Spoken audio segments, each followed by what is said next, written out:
It started as a harmless joke. My husband Daniel had always been the goofy one, the kind of man who'd wear 2 different socks to a wedding just to make our kids laugh. He was the heart of our little family, always pulling pranks, making up songs, and being the one to lighten the mood, even on our worst days. So when we went on a weekend trip to the lake house with our close friends, it didn't surprise anyone that he became the target of some playful teasing.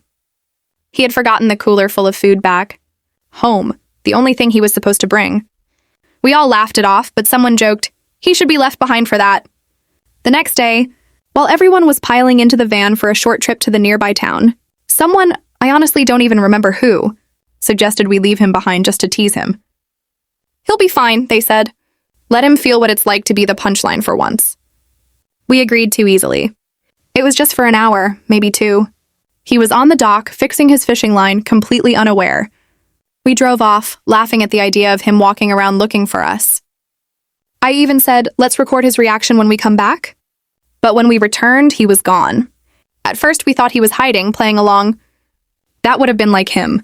But as the sun began to set and there was still no sign of Daniel, our laughs died out. We searched the woods, called his phone, no answer. Hours passed. Then we called the police. They found him the next morning, sitting under a tree a few miles into the forest, shivering and disoriented. He'd gone looking for us, thinking maybe we'd broken down or gotten into trouble.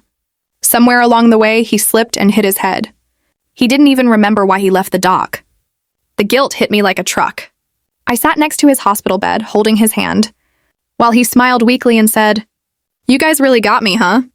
He still thought it was a joke. He had no idea what we'd done, not yet.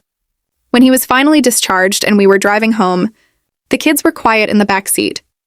He tried to cheer them up, making silly faces in the mirror, humming little songs.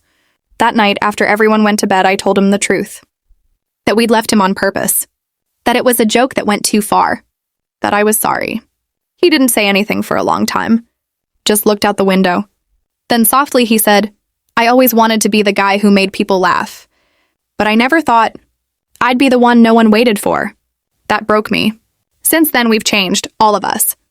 There are fewer jokes, but more kindness. More listening. Daniel still makes us laugh, but we never laugh at him anymore.